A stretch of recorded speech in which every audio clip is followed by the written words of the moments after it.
ఈ వర్ధంతి అనేటటువంటి పదాన్ని పుట్టినరోజు అనేటటువంటి అర్థంలో ప్రయోగించడం అనేది ఎంతో సమంజసంగా ఉంటుంది శాస్త్రం ప్రకారం.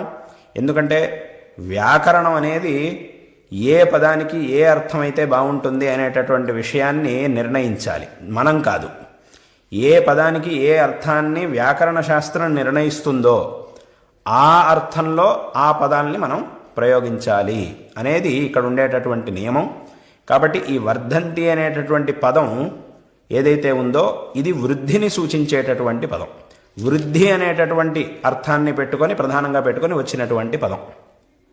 వృద్ధి అనేటటువంటిది ఎప్పుడు అవుతుంది అనంటే జీవితంలో ప్రతి సంవత్సరం మనం ఒక వయస్సు నుంచి ఇంకో వయస్సులోకి అడుగు పెట్టేటప్పుడు అది వృద్ధి అనేటటువంటిది. కాబట్టి ఈ వృద్ధి అంటే ఈ పుట్టినరోజు అనేటటువంటి సందర్భంలో ఒక సంవత్సరం పూర్తయి మళ్ళీ ఇంకో సంవత్సరం మొదలవుతోంది. అంటే అక్కడికి ఏమవుతోంది, మన వయస్సు పెరుగుతూ ఉన్నది.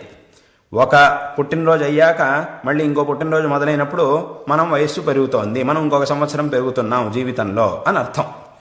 కాబట్టి ఇలా మొదటి సంవత్సరం పుట్టినరోజు అప్పుడు ఒక సంవత్సరం పూర్తయి రెండో సంవత్సరం, రెండోది 3, 2 నుంచి 3, 3 నుంచి 4, ఇలా చివరి వరకు ఇలా ప్రతి సంవత్సరం వయస్సు అనేది పెరుగుతూ ఉంటుంది. కాబట్టి మనం పెద్దవాళ్ళం అవుతూ ఉంటాం.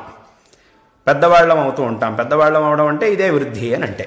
కాబట్టి ఇటువంటి అర్థంలో ఈ వర్ధంతి అనేటటువంటి శబ్దాన్ని అంటే పుట్టినరోజు అనేటటువంటి అర్థంలో వర్ధంతి అనేటటువంటి శబ్దాన్ని వెనకటి నుంచి కూడా ఈ శృంగేరి శారదా పీఠంలో ప్రయోగించడం, ఈ ప్రాంతంలో అంతా కూడా విశేషంగా ప్రయోగించడం అనేది వెనకటి నుంచి కూడా వస్తూ ఉన్నది.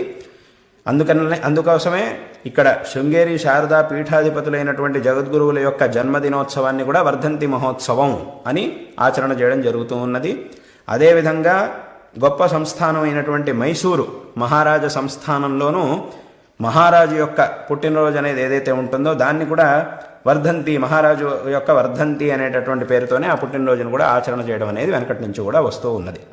కాబట్టి వెనకటి కాలం నుంచి ఈ శృంగేరిలో ఉండేటటువంటి పండితులు, మైసూరు మహాసంస్థానంలో ఉండేటటువంటి ఆస్థాన పండితులు అందరూ కూడా, పండితుల నుంచి మొదలుకొని సామాన్య జనుల వరకు అందరూ కూడా ఈ పుట్టినరోజు అనేటటువంటి అర్థంలోనే వర్ధంతి అనేటటువంటి శబ్దాన్ని ప్రయోగించడం అనేది వెనకటి నుంచి కూడా వస్తూ ఉన్నది. ఇదే సమంజసమైనటువంటిది.